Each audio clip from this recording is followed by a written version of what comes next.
Before we get going with this week's show, a word from our friends at Santa Anita Park. If we're talking Santa Anita, we are talking the Pick'em Contest. Play for $500 every Saturday, Sunday, and holiday Monday through April 17th. It's a free contest that combines popular sports and racing props for a fun, competitive, and free contest. Sign up for free and play from anywhere at santaanita.com/pick'em. That is santaanita.com/pick'em. Now on to episode 102.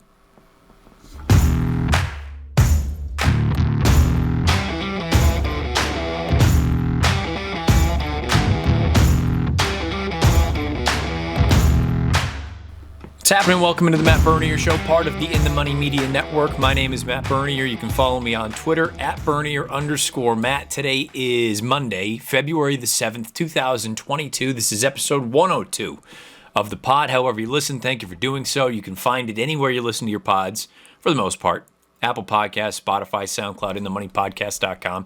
You can also watch over on YouTube, search bar Matt Bernier Show. You get this episode along with the 101 prior. However you listen, please rate, review, subscribe, thumbs up, thumbs down, bell icon lit up so you get notified anytime new content is uploaded. If you're over on YouTube, to the In the Money Media channel. Many things going on here. This week, only going to focus on the Derby preps from this past weekend. I know I've been going through and doing the Oaks preps. I will get to the Oaks preps that happened this weekend, but just for timing's sake, only going to go over the big three as far as the Kentucky Derby preps are concerned. We're going to go over the Withers, the Holy Bull, and the Robert B. Lewis. And then we'll wrap things up with a look ahead to Super Bowl 56 coming up on Sunday between the Bengals and the Rams. A few programming things before we get into the prep recaps and the assessments of some of the performances that we saw. I am going to Hilton Head this weekend, so the show will not be recorded next Monday. The next pod will come up next Tuesday. So for those of you that typically listen to the thing late on Monday night, most of you check it out on Tuesday. But basically, if you listen to it early on, it's probably not going to be there right away. Won't be recording until Tuesday when I get home next week. And then the following week, the week of the 20th through the 27th, it's going to be TBD, and I guess even including that next Monday, which would be the 28th, it's going to be a little bit TBD, touch and go as far as when I will be recording or when I can record, because I just don't know what my situation is going to be from an accommodation standpoint. On the 20th, I am heading to Riyadh for the Saudi Cup. So I'm going to be joining the World Feed out there with Nick Luck and Michelle Yu and Tom Stanley. So I'm looking forward to that. But from a recording standpoint, I'm not sure. And again, there's a giant difference as far as time is concerned. My hope is to do something maybe on Tuesday, that week that I'm out there. That would end up being the 22nd. It just depends on what I have for work things out there and things like that. So we'll try to make some stuff happen that week, but just bear with me when we get to that point. So the first things first. Next pod will be next Tuesday, not next Monday. And then that following week will be TBD when things are going to come out, simply because I'm going to be over in Saudi Arabia. So there's that. Now, let's get into this past weekend. Okay. And as always, I'm very curious to hear your thoughts, your opinions, whether you agree or disagree. I'm just very interested to see what other people have to say about some of these horses. We're going to go over the race from New York, the race from Florida, and the race from California. I think there are some really intriguing angles for many of the horses that we saw this weekend, both good and bad. But I'm very curious, and everyone else wants to know your opinions as well, because that's, I think, one of the beauties of this time of year. People can agree, disagree. I just need to know reasons why behind some of that stuff. So let me know beneath the video player on YouTube or on Twitter at Bernier_Matt. Let's get things rolling. Let's go back to Saturday afternoon, Aqueduct, Ozone Park, New York. The Withers. Chad Brown wins again with early voting. Maybe a bit of a polarizing performance, or maybe not so, because he came up slow on the clock. Let's take a look. All right, first things first, you're going to notice that the second prep, the Holy Bull, I tried to go through and do what I've done in the past, showing the replay from YouTube. Unfortunately, it's just so choppy that I wasn't going to go back and do that, and I know I recorded. Sometimes I record out of order. So that's why this recap with the Withers and the Bob Lewis will both be done just here without any visuals, but you can find both replays over on YouTube, one on Naira's, the other on Santa Anita's. You can also find the replays anywhere your ADWs or any streaming service you may use for replays. The Withers, mile and an eighth, muddy track at Aqueduct, although, to be fair, when you watch the race, I don't know how muddy the track actually was. Early voting wins. Does so as the 6-5 favorite. I immediately am very, very impressed. I liked him going into it. Thought he would be too short to play. In fact, he was. 6-5 was far too short for a horse doing everything he was doing for the first time. But I thought he looked really good. And then you see the fig, and he earns a 78 buyer. And it's totally fair for the people, and there are many out there, some more vocal than others, about how, 78 is just flat out slow. And it's not fast. I will say that. It is definitely not fast. It's not as fast as what I'll discuss with White Abarrio in the Holy Bull or Messier in the Bob Lewis. But if you're just looking at the fig as being the fig, personally, I think you're doing yourself a disservice, and it's kind of lazy. Yes, 78 buyer does not look sexy at all, and is not going to be fast enough to compete with some of the best from this crop. If you just purely look at it from the fact that it was a 78. Part of the reason I'm more inclined as time goes by to use Timeform US. And granted, I prefer to use my own eye, and I could do it without Timeform US, but it illustrates and paints the picture in a way that I think folks who are very black and white can start to understand why the performance, in my opinion, and in some others' opinions, is considerably better than a 78 would suggest. First things first, let's talk about the way the race was run. Early voting is making his second lifetime start, going from a one-turn mile to a two-turn mile and an eighth, taking on winners for the first time. And say what you will about the field, maybe it was not a very good field. I'm willing to, fully buy in on that. But graded stakes runners. Early voting breaks like a shot, goes right to the lead. For me, when you see a horse respond to cues given by his rider or her rider, especially this early in their career, it can be a precursor of things to come, bigger and better. And maybe it doesn't mean that the next start, all of a sudden, they're going to become a superstar. But in general, I think going down the road, it's a sign of a horse that has every opportunity anyway to fulfill expectations, as opposed to those that are out there being dummies, goofy with the lead changes, looking around, flashing their tail, this, that, and the other. Early voting, listens, breaks like a shot. Jose uses the horse early. You see him pin his ears back, immediately clears to the front, and the minute Jose Ortiz grabs, he relaxes. Ears go straight up, listening to cues like a seasoned vet. Keep in mind, it's his second lifetime start. Now is when context goes a long way. The fractions, mile and an eighth at Aqueduct in February. We know Aqueduct is not a track that typically yields fast times in general. So when you see 23-2, 48, 14-1, final time 55-4, you go, well, yeah, 55-4. I mean, you could time it with a sundial. Fair. And that's what a buyer is. It's reflective of the final time. But when you see an opening quarter of 23-2, a half of 48 flat, 3 quarters and 14-1, Timeform US goes through and basically assesses whether a pace is fast or slow or average. Not only did Timeform US have every fraction of the race fast, there's also a piece to the Timeform US charts that shows the race fractions compared to the adjusted fractions, factoring in the track and all that sort of stuff. The 23-2 opening quarter, an adjusted number, according to Timeform US, is 22-2. Now, just that part alone, before we go any farther, how many older grade 1 types going a mile and an eighth, have the ability to go with an adjusted number. I know it's not what the clock said, but again, context. Can go 22-2 and still have plenty left in the tank down the stretch.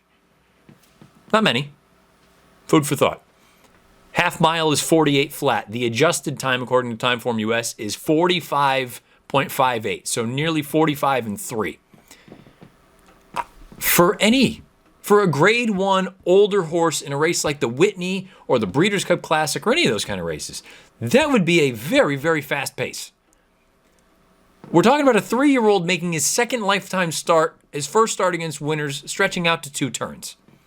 So he's out there doing this. 3/4 time. The normal time or the raw time on the clock, 14-1. Adjusted 10-4. I mean, that is extremely fast for this time of year for such an inexperienced horse. The final time, 55-4. Adjusted 50-2. Bayer Associates have this race as a 78 based on the 55-4 final time, and I'm sure and it's in relation to par and all that other jazz. Timeform US has the final pace unadjusted, or just let's say the final time as a 102. Okay, so again, we're going to talk about a 20-point differential. We're going to talk about that in the race for the Holy Bull because that's another one where the fig is interesting. That would roughly equate to an 82 Bayer. So not that far off, but Timeform US has the race slightly faster than the Bayer team does. But then when you factor in the fractions and how fast the horse ran, the pace adjusted number for Timeform US goes to a 109, which if you're taking 20 off of that, gets you to an 89, which if the Bayer came back in 89, no one is kind of poo-pooing the idea of, the performance, which is fine. If you don't care about any of the dynamics, I think you're doing it wrong. That's just my opinion. You do you. Do what you got to do. For this horse, and then when you take also into consideration where the rest of the field finished, that was in relation or in relatively close attendance to early voting. For perspective, half mile into the race, early voting is 2 lengths clear on the lead. The horse that was second at that point finishes 7th. Third finishes last of 11. Fourth finishes 4th, beating, let's call it 6.5 lengths. Fifth, second to last. 6th, 8th, 7th, 9th. I mean, anyone remotely close. And even some of those horses, the 7th place finisher wasn't even that close. Anybody within shouting distance of early voting is up the track. They're still running. So, yes, the Bayer and the final time, not the prettiest. It's also something else to factor in. Inside at Aqueduct did not seem to be advantageous on Saturday. Early voting was toward the inside. And I think that was just a matter of him still kind of learning, being a little bit green. It's amazing when you see people who want a completed project in start number 2. And Chad Brown has come out and said he doesn't know what the plan is now going forward because this race came back as slow as it did. Do you go to the one-turn Gotham? Do you wait for the Wood? Personally, I would continue to run the horse. I don't have any connection to the horse, so they don't care what I think. But point is, I think there's still a lot here. I think he's better than what the Bayer number was going to suggest. I don't know what any of the other figs are, but from a Timeform US standpoint, I think that paints a pretty good picture. I think the horse still needs seasoning. He still needs to run. It's always a gamble. I never like the idea of an early season prep. We'll wait for the final round, and if it doesn't go our way, well, that's it. Bupkis, we got nothing. If you want to go that route and then you say we're going to just hang around and wait for the Preakness, so be it. That's entirely, that's a reasonable path. I'm more inclined to say you've got I think, a talented horse. Still think he needs to learn a little bit. Wouldn't hurt to take on some other horses. Try a few different things, build up stamina, and just in general, I just think he would benefit from racing. So whether it is the one-turn mile, slight turn back in distance, I wouldn't be opposed to that. I also wouldn't be opposed to looking for other spots. I don't know timing-wise as I'm looking something up on the fly. As far as different races are concerned, if you want to keep him going a route of ground, that race is too late. I was looking at the Tessio. That's not going to be until, that's still some ways away. If you want to still maintain sort of the two-turn run, though, you've got a 3-year-old stake at Laurel. March 19th. That's a little bit late, though, if you're looking at the final round of Derby preps. Point is, I think you've got options with this horse. And if you want to keep him going 2 turns, you can find other spots. I don't know if I would wait for the Wood. Maybe you send him to the fairgrounds. Maybe you send him to Oaklawn. Chad doesn't typically go to Oaklawn, but, point is, you can do different things with him. Or you can just keep him at home and turn him back to a 1-turn mile. I think the horse has ability. The 78 buyer does not bother me. If you're someone, and if you're new to this show, and you've never heard me before, you know that, yes, I'm a firm believer in figs. But context is much more important than just the raw number. I'll go back to a horse that I've had success with. She Dares the Devil. If you were just purely a fig player, no, you had no chance of smoking her out in the Oaks. If you put things into context and you take a look at the visuals and things like that, you had a puncher's chance to catch her at 15 or 20 to 1. But I know it's not for everyone. Some people just say the letter of the law, the number's the number, and that's that. And that's fine. I'm not going to try to convince you otherwise. I'm laying out why I don't agree with that, but I'm not sitting here saying you have to think of it this way. That's up to you. You do you. I think this is a pretty good horse. Now, from a prep standpoint, he's the only one in the race that I want. Gilded Age got a little bit tired at the end. I thought he ran fine, but in the grand scheme of things, with the pace situation and the way everything played out, thought he should have finished better than he did. I made it clear going into the race that I didn't love anybody coming out of the Jerome. They kind of ran that way. Of course, many of them were in relatively close attendance to the pace. In general, I like early voting. I'll give this race, as far as a prep rating is concerned, I'll give it a 7. I believe in early voting. He's the only one that I'm interested in coming out of this race. But I'm open to the idea that he may not be that fast. I don't believe that to be the case, but I can understand the reasoning behind it. Let me know what you think of early voting. Where should he go next? Should they go to the 1-turn Gotham? A little bit of an unconventional path. Do you go 1-turn to 2-turn mile and an eighth, back to 1-turn, back to 2-turn mile and an eighth? Do you put him away until the beginning of April and wait for the Wood Memorial? Do you ship him out of town? Do you look at the fairgrounds? Do you look at Gulfstream Park? Do you look at just different areas, different avenues? Too often, and I'm not saying this is the case with Chad, but I think too often the paths, you're taking Florida, you're taking the Gulfstream route, you're taking the Tampa route, you're taking the New York route, you're taking the, well, why can't you mix and match?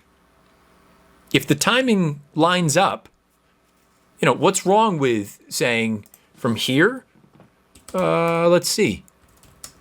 And I know many people, again, love hearing someone look something up in a podcast. What's wrong with the Louisiana Derby? March 26th. Yes, it's close to the Wood Memorial. And at that point, you say, well, we can give him 2 more weeks, and maybe that's that. I don't know. I'm looking at that race saying we can ship out of town. It's 1 mile 3/16. If he runs second, we've got our points for the Derby. If that doesn't work, we can either try to rush him into it and try to get one more round, whether it's the Lexington to catch those couple points that we need to get in, if you're really hell-bent on making the Derby, or at that point, you say, let's wait for the Preakness. I think there are just different ways to go about it. Again, I don't own the horse. It's easy for me to sit here and just riff about it when I don't have any control over any of these things and I'm not paying the bills. But I think this is a decent horse. I know the fig did not come back fast from a buyer standpoint. Context goes a long way. The horse ran extremely fast throughout, arguably on the worst part of the racetrack, and just anybody who was within, shouting distance completely was evaporated. So I'm curious what everybody else thinks. Let me know your thoughts about this horse, early voting. He wins the Withers with the 78 buyer. Timeform US is much kinder. Pace adjusted a 109. Let me know what your thoughts are about this horse, where he should go next, and overall where he fits as far as the 3-year-olds are concerned. Now, Let's go down to South Florida, Gulfstream Park. A little bit of an upset. Pretty big performance from the winner. White Abarrio, another instance where the figs not really jiving from those two. Holy Bull, Gulfstream Park, 1 mile and a 16th. This is probably the prep that I'm having the most difficult time deciding what I think of it. Coming into it, Mo Donegal was the horse to beat. Coming out of it, maybe he is, maybe he isn't. Maybe that is White Abarrio, who ultimately went on to win this race. You can find this replay if you want to watch it again and again over on Gulfstream Park's YouTube channel. We're going to let the tape run. You're going to notice the big first thing that is noticeable is the fact that Simplification misses the break entirely. He breaks at the back of the field. He figured to be among the leaders where Galt down on the inside and the Red Silks is, and where White Abarrio, the big gray, pressing is. Instead, he has to come from well out of it, which is something new for this horse. And for him to run the way that he did, there's encouraging aspects in that he's willing to pass horses. There are some things that I didn't love. We'll get into that in a little bit. On the front, Galt goes. White Abarrio presses throughout. The fractions are, I think, honest. I don't think they're fast. I don't think they're slow. I think they're just honest, period. 47 and a piece for the half. You've got Giant Game in the West Point Silks, who's in a pretty good position right now. He's going to drop anchor badly, and we'll dive more into that when we start talking about some figs at the end of the race. And you see Mo Donegal in 5th right now. Irad gives him a little tap on the shoulder, trying to get him involved. I'd mentioned with PTF on the late show, the Players Pod, that I just, for whatever reason, he didn't strike me as a Gulfstream horse. I don't know if I'm right or wrong in that feeling. My feeling hasn't changed.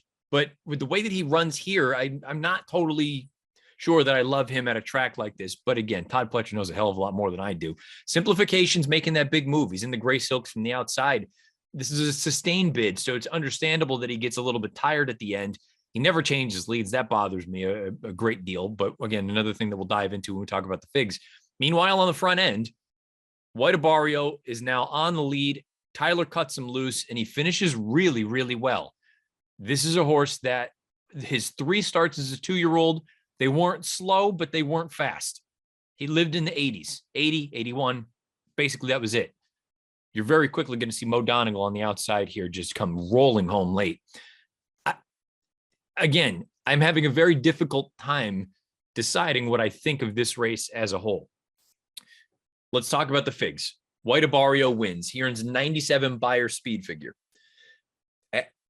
Initially, when I first saw that, I said, well, you know, the visuals kind of check out, but very difficult to really, I don't want to say make a fig for this because they're, you know, I mean, there's enough as far as past samples and pars and things like that, but it was the only 1 mile and a 16th main track race run at Gulfstream on Saturday.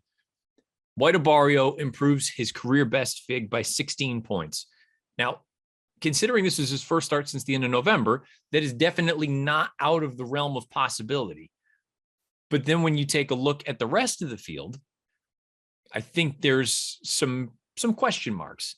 Simplification and Mo Donegal effectively pair up their most recent runs.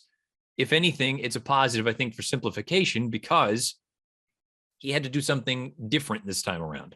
Broke slowly, going 2 turns for the first time, taking on what I would say pretty decent horses for the first time. And for him to rally wide, no, he never changed leads. That does bother me.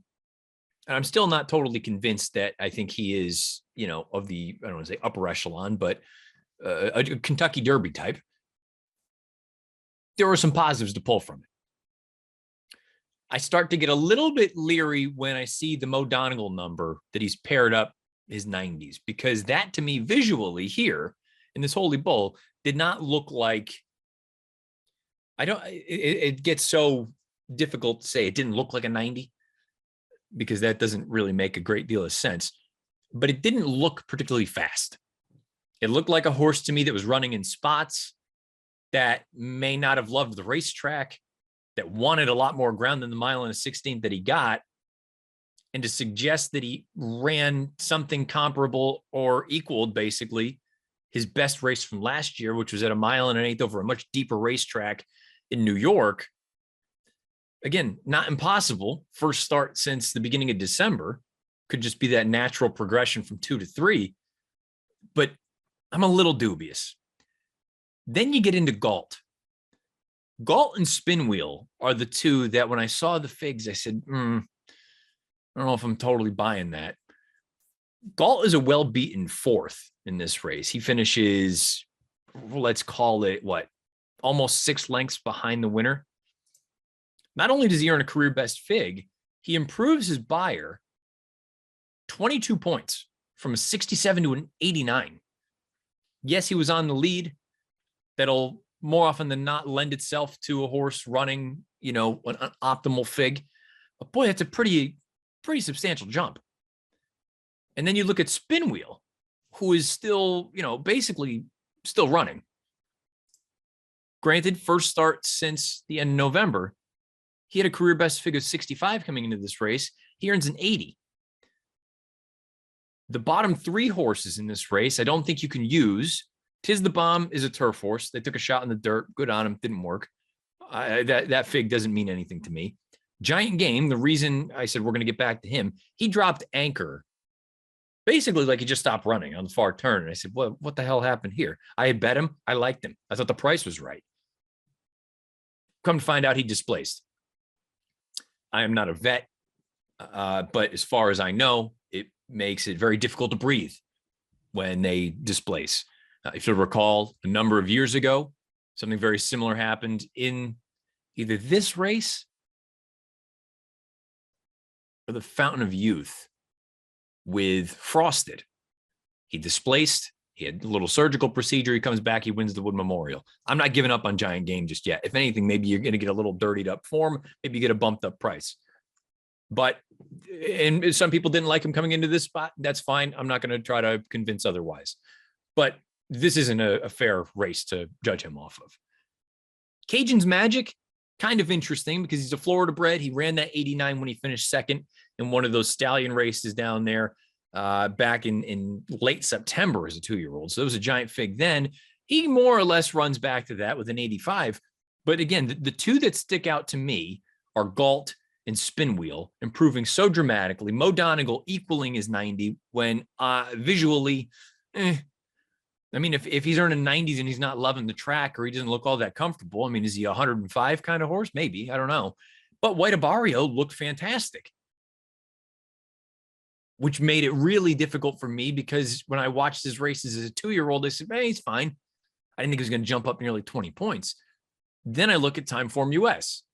And keep in mind, there's usually about a 20-point differential between Timeform US and the Beyers. And when those two don't jive, if they're not relatively close to that 20-point number, that's when you can start to say, okay, wait a minute, something's going on here. Keep in mind, 97 Beyer for White Abarrio. Timeform US gave him, not including the pace, a 108. 20 points off of a 108, going to get you to an 88. 88 is much, much different than 97. And that's not even adding in the pace situation, which Timeform US actually, all things considered, thought it was a relatively soft or advantageous pace situation. So he has dropped down to a 106, which would be more in line with an 86 Beyer speed figure. So that is one element that's interesting. Simplification, a 102, take off 20, gets you to an 82. I can kind of see that. Mo Donegal, the 90 that he earned in the Remsen, he earns a 90 here from a Beyer standpoint. Timeform US had him with a 102 in this spot, which would be an 82 Beyer, which again, just, he didn't look like he loved the racetrack. I'm more inclined to buy a horse not loving a track at an 82 than a 90. This is all subjective, but this is how I'm looking at the race, trying to make heads or tails of it. Galt, a 100 Timeform US rating would equate to roughly an 80 Beyer. He actually earned an 89. You have to ask yourself, going from a 67 maiden score day after Christmas to an 89 in a race where he's well beaten fourth,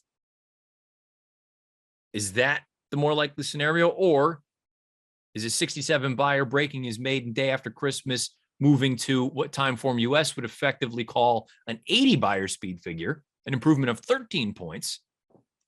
That to me seems much more reasonable than an 89. But again, when you've only got one dirt route at the distance and you've got some horses who perform well and others that don't, I'm sure this is not as simple cut and dry kind of fig as many of us would hope it would be. I'm inclined to think that the buyer is a little bit on the high side, maybe even as many as 10 points high. You take, let's say 8 to 10. Let's go with 8. I'll even go on the lighter side. You take 8 off of that, you still have an 89 for White Abarrio. It's still a career best. It's still an improved number. And to me, that's totally reasonable. You take 8 off of simplification, his 91 all of a sudden becomes an 83, given the slow break, rallying wide, never changing leads, flattening out late. The 83 to me seems a little bit more likely than a 90. Take 8 off of Mo Donegal's 90, that gets him to an 82. That's basically the run from 2 starts back. Again, for a horse that I didn't think particularly looked comfortable at any point in the run until the very end of it, I'm a little bit more intrigued by that. Again, 8 off of Galt's 89 to get you to an 81. That seems much more reasonable than an 89 to me. You as the handicapper need to be the one to go through and make your determinations. My opinion is right now, I'm looking at this race and thinking a little bit quick, I think, on the buyer scale, but acknowledging that I could be wrong and that this actually may be the accurate number and Timeform US may be too slow. But that's my hypothesis on February the 7th. As far as the individual horses are concerned, White Abarrio, it sounds like they're going to wait for the Florida Derby.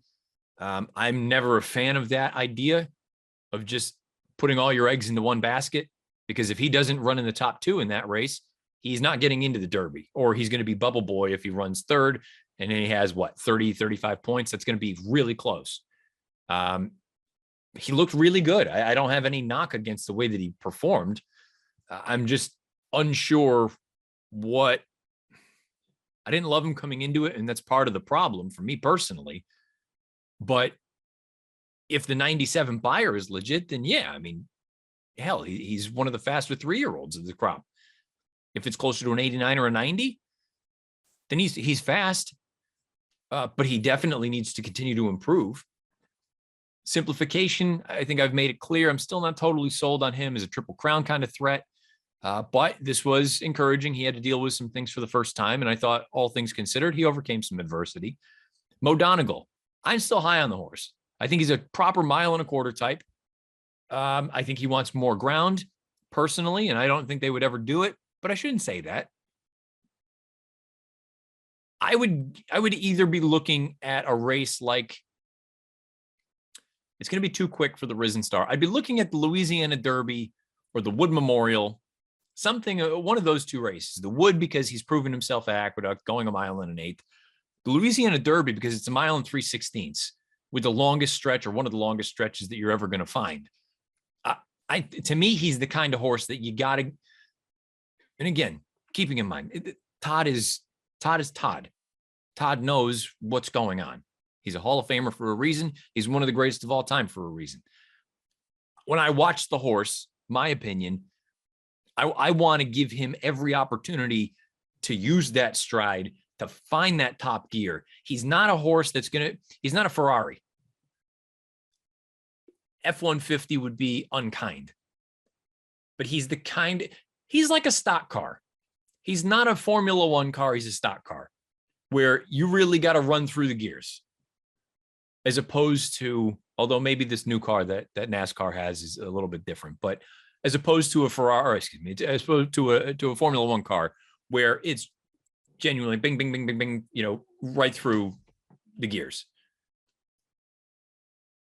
I feel like a race at Fairgrounds at 1 3/16 miles, where at the top of the lane, he can still be 2 or 3 lengths back, but he's gonna win that run down the lane. Compared to Gulfstream, where you get a short stretch, he may or may not be a great horse rounding the turns. If you remember when PTF and I were doing a happy hour, I mentioned rounding the far turn at Belmont Park, he looked like he was just kind of spinning his wheels. But I just, for lack of a better way of putting it, when you watch enough races, you see how certain horses kind of shape and move. He always has felt like a horse that does his best on the straights. Now, maybe that'll eventually be his downfall, because I do believe the hallmark of, potentially exceptional talent is that you can scoot around the bends. For him, I think his best asset is his stamina and long stride. And I feel like a race like the Louisiana Derby would be ideal for Mo Donegal. The rest of the field, I don't have a lot to say. Tis the bomb. Get back to the grass. I don't blame him for taking a shot here, but put him back on turf. And Giant Game. If you're writing him off because of this race, you're doing it wrong because something happened physically. If you don't believe in the horse, that's fine. But don't use this race as the example because when he displaces his palate, he can't breathe. And I don't know about you, but when I can't breathe, it becomes very difficult to do anything strenuous. Never mind try to race 8.5 furlongs. So White Abarrio wins the Holy Bull, 97 buyer, 108 time form US rating. That is not pace adjusted. The pace adjusted number is even lower, 106. So some discrepancies there.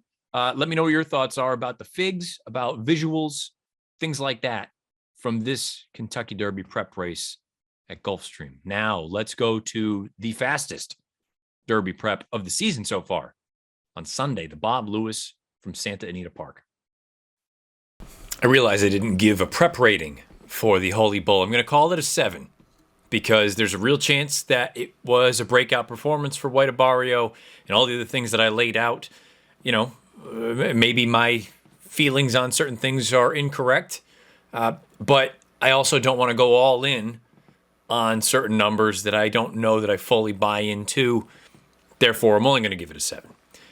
The race on Sunday, the Bob Lewis, probably the first real wow performance of the prep season, I would say, at least for the 3-year-olds.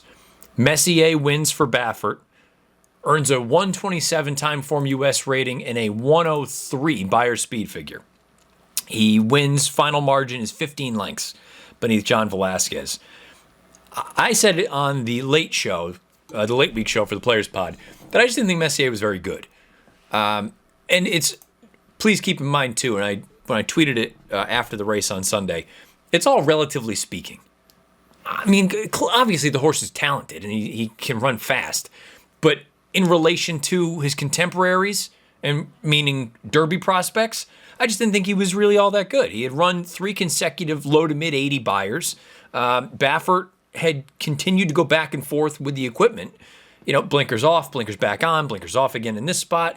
So to me, it felt like he was trying to figure this horse out because maybe he did think there was more there. And, again, say what you will. I'm not getting into all the, the weeds there. But Baffert knows what he's doing with horses. So clearly him tinkering with equipment, trying to figure out, okay, how do we unlock the full potential of this horse? So the blinkers come off. He goes right to the front and destroys the field. Again, 103 buyer, 127 time form US rating. I'm looking at it going, hey, man, I was wrong. I've been wrong a million times before. I'll be wrong a million times again.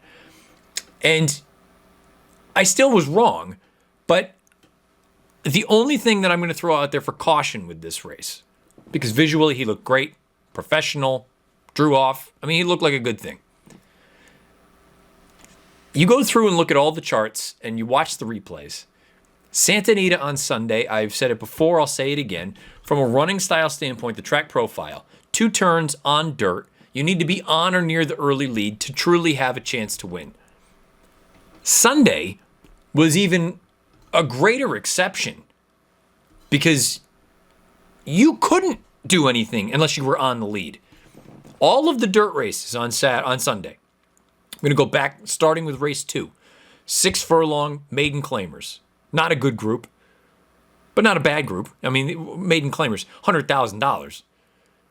The winner, gate to wire. The second place finisher, second from start to finish. Race number 3 is the Las Virgenes. It's a race that I will talk about next week with the Dare Manor. The opening quarter, she's a half length off of it. From there, she takes over. She goes off and wins by 13. Effectively gate to wire. The horse that was second ends up positioning herself about a length off of the runner-up. So, no, she wasn't second throughout. But basically, at the 3/4 mark, she picks it up. She goes into second, and she stays there. Race number 4, maiden claimers, 7 furlongs. These are $20,000 maiden claimers. The winner, gate to wire. The runner-up, 3rd throughout. The 3rd place finisher, 4th throughout. You needed to be on the lead to have any chance to win. Race number 6, maiden specials going 6. The winner is a head off quarter, half, takes over at the top of the lane and holds on. You did have one horse in Heaven's Music make up a little bit of ground, but even a half mile into the race was only 2 lengths off of it, 3 lengths off of it. Race number 8 is this race. Messier right to the front. Nobody catches him. Sir London, I thought this was a really, if I'm being frank, a terrible performance. Unless something happened that I don't know about, it was a terrible performance given the racetrack. He was right there pressing Messier, and he just couldn't go on with it. He packed it in. Cabo Spirit, who was third, effectively inherits second and finishes second, 7 lengths clear of Wharton. And race number 9, the finale, starter allowance, 6.5 furlongs. The winner first throughout, the runner-up second throughout. The third place finisher fourth, and then picked up third late. You needed to be on the lead. It was a conveyor belt. So why am I saying this? Typically, when you have major biases, you're going to see exaggerated margins of victory and exaggerated figs. Now, that doesn't mean that Messier, without a very advantageous racetrack, was going to run an 85 on Sunday. He ran fast. You can't argue that. Did he run 15? Was he 15 lengths better than the rest of the field? And by the way, the runner-up was 7 lengths clear of third. Third was 4.5 clear of fourth. So, I mean, you're talking about a 5-horse field that was spread out over the course of a half mile. I don't believe... I think you need to take all of those results with a grain. I think they were all very good. Messier was good. Adair Manor was good. To be expected. Are they that good? I am not ready to buy into that just yet. Especially knowing that off of these performances, they're going to be odds on wherever they show up next. He's better than I gave him credit for, but I don't think he's as good as what we saw on Sunday. I think he had everything go his way, and that's when you're going to see horses run their best. 103 Beyer, 127 time form US rating. I'm not arguing the figs. But, again, context goes a long way. When everything breaks your way and you're able to get out there and set a moderate tempo on a racetrack like that, yeah, man, it's going to be showtime. It's going to be time to hit the jets down the lane. He's a good horse. Better than I gave him credit for. And I reiterate that. I don't know that all of a sudden I think he's the best of the bunch. I'm going to give this an 8 as far as a prep rating is concerned. Because Messier, look, even again, if you wanted to take a few points off, he's still probably a mid to high 90. That was a big effort. I still think there's some decent talent in here. Cabo Spirit, I'm not sitting here saying that I think all of a sudden he's going to be a Derby contender. I still believe in Wharton, especially given the fact that he had no chance with the way this track played, trying to rally from off of it. Sir London, I don't know what you want to do with that. That was a really, really bad performance. And, maybe at this point you take a look. The 3 times he has not procured the lead early, he's lost. The only time that he was on the lead, he won. Maybe we're getting into that territory. And Happy Jack, again, very similar to the idea with Wharton. I don't think you can use this race, really, as a barometer. Are they as good as Messier? Maybe not, and probably not. But they had no chance trying to rally from 4th and 5th with the way that track played. Let me know what you believe about Messier, Santa Anita, any of the 3-year-olds that came up on this show or going forward. What you think. Next week is taking a look at some of the races that are going to be going on. You're going to have the Tampa Bay Derby. No, I'm a month too late. Sorry. Or a month early, I should say. Sam F. Davis and the El Camino Real Derby. Couple of solid enough races. The Sam F. Davis, that's going to be the path through Tampa. And the El Camino Real, say what you will. I know it's synthetic surface, but you're going to get a horse that'll learn 10 points. And then maybe that makes them and the connections think, okay, well, are we going to go to the Jeff Ruby? Or are we going to go to, one of the other races on dirt? Who knows? But fact is, Messier ran fast. And he's better than I gave him credit for being. I don't think he's that good, though. I don't think he's a 103 at the beginning of February good. Could be wrong. Again, been wrong before, be wrong again. You can give the prep rating, marble mouth. Prep rating an 8. He's good. I want to see more and against better company. I can't even speak right now. I want to see more against better competition. Put it that way. Messier gets the job done in the Bob Lewis. Again, he's not awarded any points because he's in Baffert's barn at the moment. But this is definitely a horse that I can see some folks saying he's the horse to beat as far as the 3-year-olds are concerned. I'm not convinced yet that that's the case, but he is certainly among the leaders based on this race in the Lewis. Let me know your thoughts about any of these races and any other races or horses beneath the video player on YouTube or on Twitter at Bernier_Matt. Now let's pivot and wrap things up this week with a look ahead, some projections for the big game coming up on Sunday. Let's wrap up this week's show with a look ahead, some projections for Super Bowl 56 coming up on Sunday afternoon. If you're on the East Coast, it'll be at 6:30. If you're on the West Coast, it'll be at 3:30. It is the Cincinnati Bengals and the Los Angeles Rams, in case you've been living under a rock and you didn't know that. The spread right now is Rams favored by 4.5. The total is 48.5 at most books. I was way off when I first, right after the Rams and 49ers game concluded. I said, what do you think the spread's going to be, 6.5? And people ran wild with that, which is fine. And maybe I realistically looked at it more of what I think the game should be as opposed to making sure there's the same amount of money on either side. The number has moved from 4 to 4.5. It feels pretty firm at 4.5. I don't know if it'll move to 5 or go back to 4, but as things are currently constituted, we have no real major injuries to deal with, at least over the past week or so. I'm going to go through, offer up a projection of the game and player projections. And we've seen over the course of the postseason, the player projections have been very, very good, with the exception of a couple of duds, but that's going to happen with any kind of a model. So here we go. Cincinnati Bengals, Los Angeles Rams. I have the Rams defeating the Bengals 27-22, which would be just covering the 4.5. As far as the total is concerned, it would be at 49, which would be just getting over the 48.5. I have one sim that has the Rams winning 23-19. I have another that has them winning 32-24. So do with that what you will. Many more points scored in one version. The Rams winning by a considerably larger number in one version. I have two other sims that I'm not going to get into, but effectively when it all comes together, Rams 27, Bengals 22. Rams winning Super Bowl 56. Now, from a projection standpoint, and there are a lot of props out there that you can play around with, depending on what books you're using or any of that kind of stuff. Joe Burrow, 25 for 35, 324, 1 touchdown, 1 interception. Matt Stafford, 26 for 37, 306, 2 touchdowns and a pick. Joe Mixon, 18 for 64 and 1 touchdown. Sony Michel, 11 for 45. Jamar Chase, 8 targets, 5 catches, 107 yards, 1 touchdown. T. Higgins, 9 targets, 6 catches, 98 yards. Beyond that, you've got a bit of a mixed bag. I've got Mixon 3 for 25. Really, the big ones are Chase and Higgins. Chase 5 for 107 and a touchdown. Higgins 6 for 98. On the Rams side of things, Cooper Kupp, 11 targets, 9 catches, 136 yards and a touchdown.